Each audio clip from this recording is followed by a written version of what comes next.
Gavana ma Nairobi Johnson Sakaja idayo dhoge gi komiti mar od bura mar Senate mochung'ne ng'iyo kaka sirikal tiyo kod omenda mag jopiny PSC. Wadhi ane achiel kachiel nyaka e od bura mondo wawinj kaka wechego dhi nyime. And collecting garbage, which is not even efficient, if you do it in that way. And so I would want to invite the Senate, and even through our committee in COG of Budget and Finance, to actually have a critical analysis of subnational financing, because it would not work the way we're going. We have put in place certain measures, which I'm very happy to report on today. And these measures have led us to raising the highest amount of revenue in the history of devolution, at 12.8, which is the current report that is being looked at. We've used the same even for our water company. Senator Osoti's committee will be looking into that, because we made them go beyond the ceiling they had of 8 billion, and they raised 10.5 billion Nairobi water, which is more than many counties raised. Actually, possibly 10 to 13 counties combined, in terms of collections, reducing non-revenue water. How we've done that, if you allow me to go into the specific examples.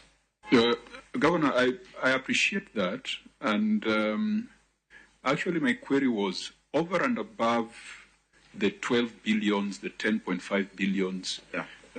From Onkara, you expect to get how much? Around 20 billion. Around 20 now that we are all in consensus that you cannot develop and run Nairobi with 20 billion plus 12 billion plus another 10 billion. It is insufficient. And of course, which are the 10 billion? The one from Nairobi Water. Oh no, yeah, that is for... Yes, and that's ring fence for in fact, even that 10 billion is not enough. Is not sufficient to provide sanitation and water services to Nairobi. Yeah. And really the question is, what is the thinking? Because the Urban Areas and Cities Act requires that there should be specific financing for cities. But it does not come through DORA. You have to go and negotiate a nil before Treasury. I don't know who you've been talking to acquire the additional 4 billion.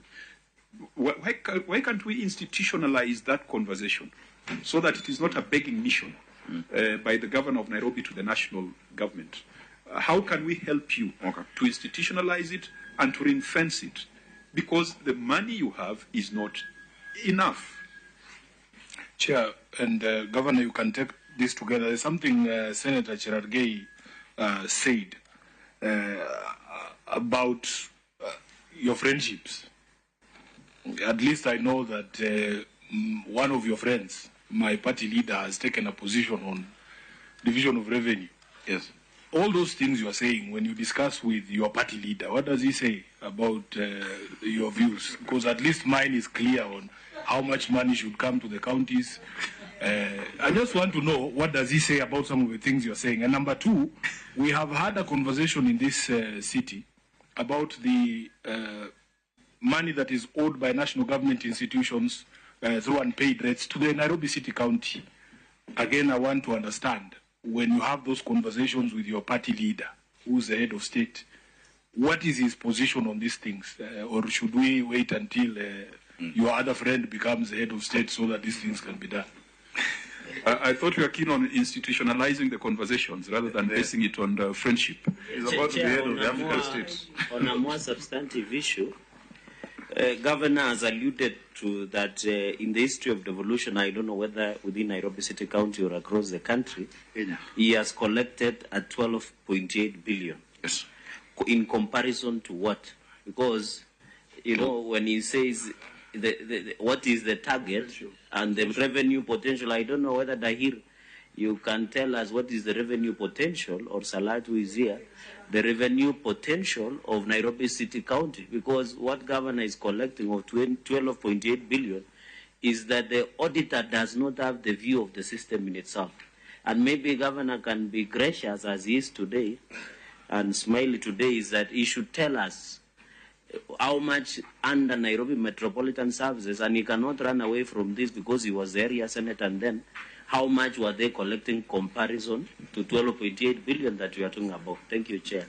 Yeah, and I think, Governor, it's also fair when you congratulate yourself on 12.8, that it needs to be against the potential of Nairobi city. That then gives a better picture. But I just wanted to make brief responses, because really this was not a substantive conversation, but it's also important that when a governor comes to the Senate, we can find areas, and you can tell us how you want us to help you, because ultimately the 1.2 million you're collecting per hour sounds like a lot of money to some people. But for those of us who have looked at it holistically, it might not be sufficient to transform Nairobi. Kodhi nyime en jatend jotend migepe Musalia Mudavadi, jagoro mongirore migao mar arita Dr. Raymond Omolo